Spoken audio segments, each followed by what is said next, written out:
And we've been talking about how all of my pictures have stories, and I also wrote this, I'll just read the poem. My mother was a poet, and this story out of her first poetry book, Shusky's Ladder, which you can find on Amazon but probably nowhere else, telling stories. Fixing his house, a father of 12 has left the ladders up. The house, like a ship, the ladders lines for sailors, as if caulked tight. The house would sail the night. Perhaps he knows his daughters, knows lovers, robbers don't need ladders. They use the doors, arrive, invited or not, raid the house, leave elopement out, and marriage an antique question. At home I ask my daughters what will please them. One tells me of a favorite dream, a woman by the sea, with children telling stories. We sit there, night around us like salt air, listening, keeping company. So I was clearly the person who had that dream. And I don't, like the rest of my family, do writing. I draw pictures. And this one of this mermaid girl is a girl, Amanda, who was at summer camp, and I wanted to use her in a picture because she had a nice distinctive face, and she wanted me to draw her as a mermaid.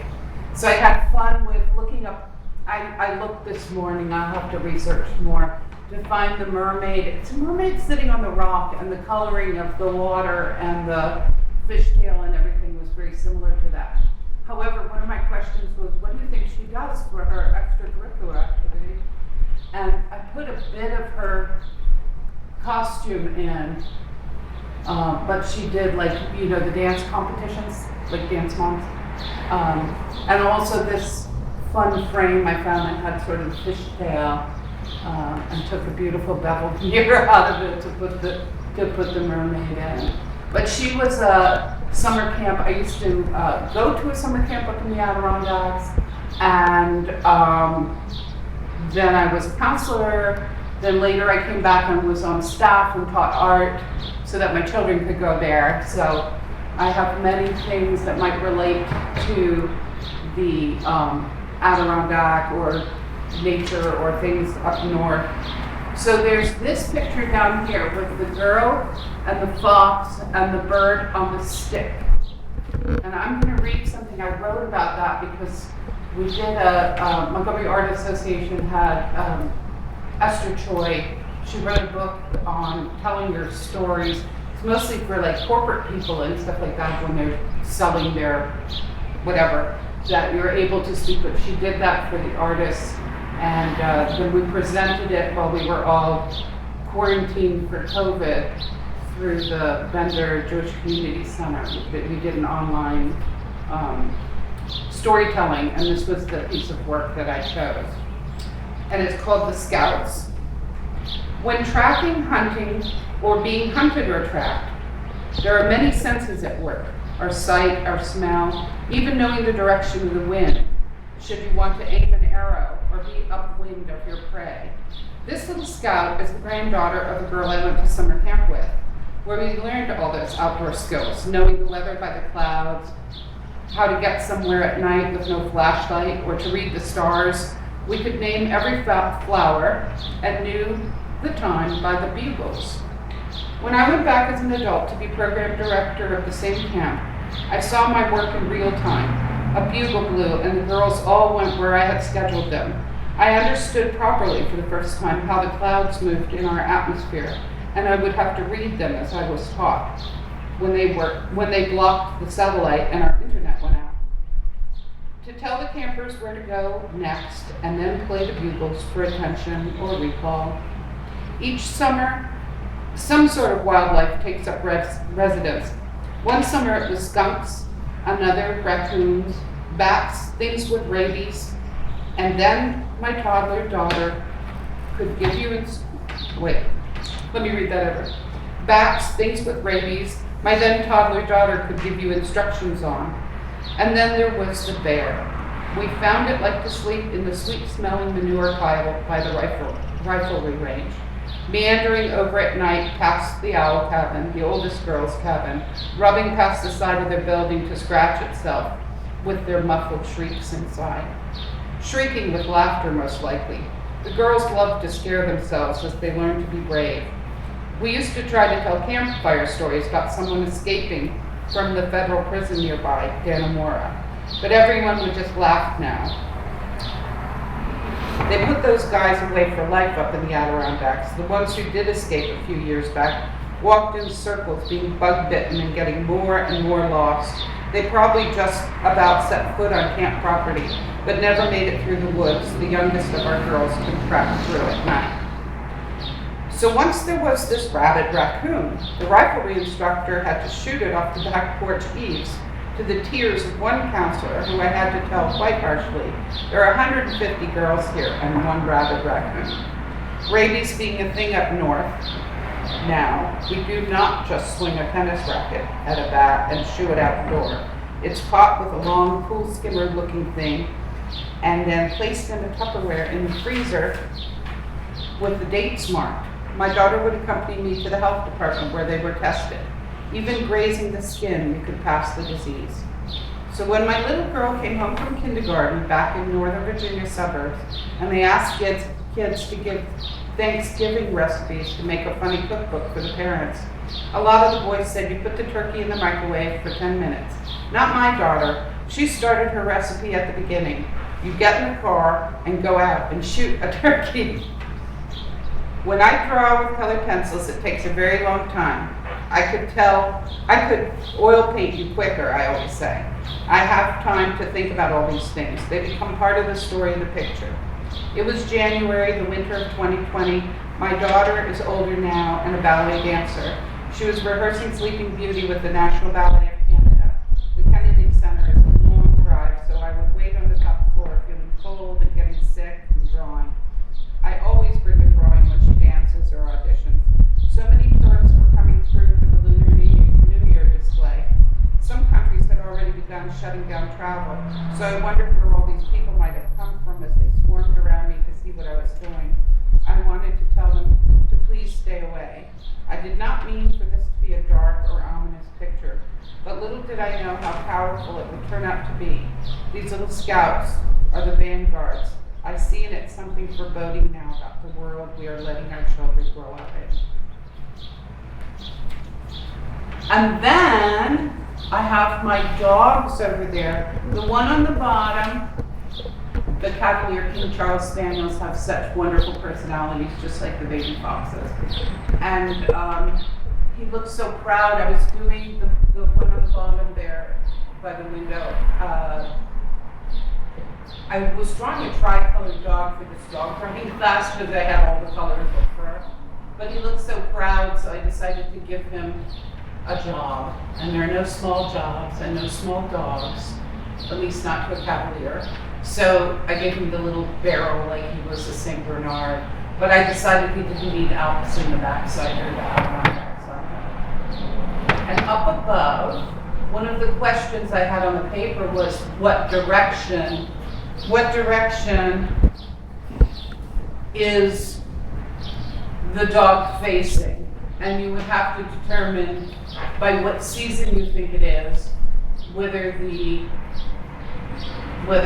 geese are flying north or south, and they look like it's kind of fall, so they're probably going south. But my mom and I had a joke, and when we would see flocks of birds flying over, we would say to each other, because she was also an Emily Dickinson scholar, not just a poet, and we would say, these are the days when birds come back, which was an Emily Dickinson poem. And then we would laugh because if we were wrong, and it wasn't spring, because the poem is very clear what it is. These are the days when birds come back, a very few, a bird or two, to take a final look. These are the days when skies resume the old sophistries of June, a blue and gold mistake. O fraud that cannot cheat the bee, almost thy plausibility, induce my belief, till ranks of seeds their witness bear, and swiftly through the altered air hurries a timid leaf. O sacrament of summer days, O last communion in the haze, permit a child to join thy sacred emblems to partake, thy consecrated bread to take, and thine immortal wine. So clearly, it's about Indian summer. You're laughing. Like, clearly, it's Indian summer. So these are the days when birds come back. So it is a fall poem, and it is I'm sorry, I have one more poem. I actually have two. But anyway, I was introduced recently to Mary Oliver poems because my friend's mother loved Mary Oliver, and I started reading it at her funeral. They had a lot of the quotes. And if you know The Wild Geese, I just feel like not only did she write a lot of dog poems and love her dogs, she also writes a lot about nature, and I have that feeling, I guess, in some of my pictures. You do not have to be good. You do not have to walk on your knees for 100 miles through the desert repenting. You only have to let the soft animal of your body love what it loves. Tell me about despair, yours, and I will tell you mine. Meanwhile, the world goes on. Meanwhile, the sun and the clear pebbles of rain are moving across the landscape, over the prairies and the deep trees, the mountains and the rivers. Meanwhile, the wild geese, high in the clean blue air, are heading home again. Whoever you are, no matter how lonely, the world offers itself to your imagination, calls to you like the wild goose, harsh and exciting, over and over, announcing your place in the family of things. And so that poem, I just feel like, that's my picture. When I read it, I was like, that's what I drew. So that was from my friend was doing a hike every week, and that was along the Shenandoah, and I added geese. And then the dog is from a Cavalier breeder that I know from Facebook, and she just has wonderful, wonderful little dogs to draw. We have a Cavalier, or my daughter does, a Ruby, but you know, there's so many, they just have, for little tiny dogs, they have amazing personalities. I did forget the other camp one, which is the girl with the blue frog. We used to sing that song at campfire, the I'm in love with the big blue frog. And so, do you remember that? We sang weird songs. Big blue frog and big blue frog loves me. Huh? We sang very weird songs. Yeah. They're always weird songs. I have another one there, the girl with the rooster. We sang this I Had a Rooster song. So anyway, I just felt like, as I was looking for hands to hold this blue frog, if you Google pictures of girls with frogs, they're all kissing the frog, they're all loving the frog, and we're all supposed to like kiss a frog and have Prince Charming come and blah blah blah. But I wanted her, she's just swinging her hair with her blue eyes, and here, you can take the frog. Jim said I was drawing my fears because I was drawing frogs. And the last one, that's also sort of a directional, you know, here we are, up north, wherever we are, was the one next to it, a wind rose, which sort of feel like a wind rose, and the birds started flying, and all of that. But a wind rose, you know what a compass rose is, it's the picture of the compass, but a wind rose is similar. They used to use it to track, or I think they still do, to track wind direction, and it's called a wind rose. And of course, then I found a poem about a wind rose. So I just thought it was like, you know, the chaotic world around you, and somebody trying to figure out their way in life as they become an adult. I have a similar one in the front window of my other daughter coming out of the water as a selfie and deciding, you know, do you belong with the sea people or do you belong with the land people? Sort of coming of age pictures.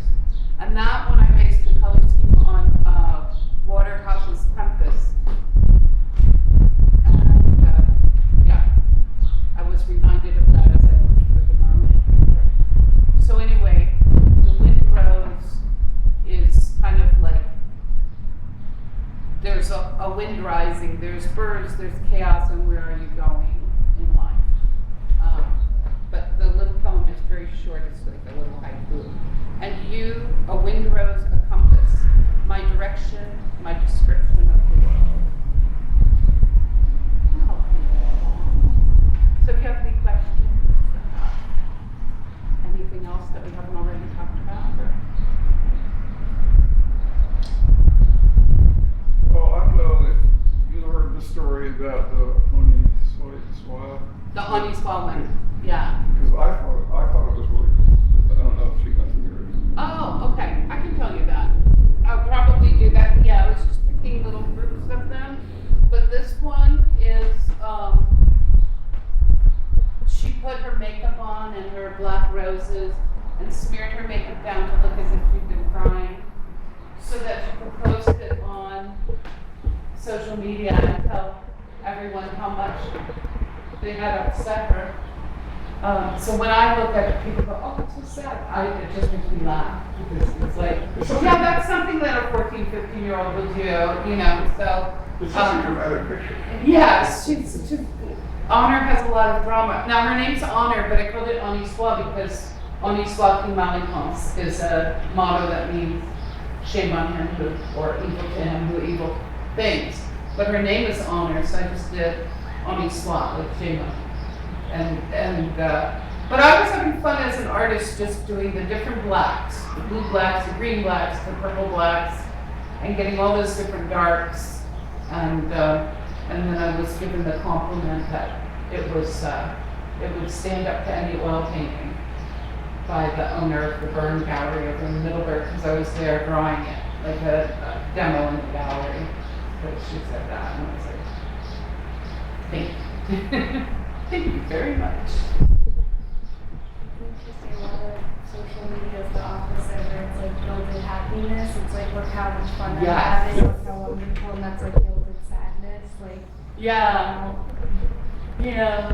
But they do, you know, it's like when the people make their mistake and put their bad posts, it's like, don't do that.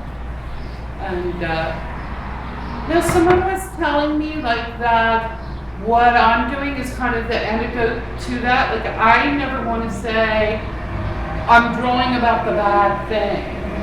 I'm drawing about the hopefulness, the positive side of it, whatever. You know, the good side of it, even if, you know, something comes out of pain, you know, it's fun and funny to look back and see that,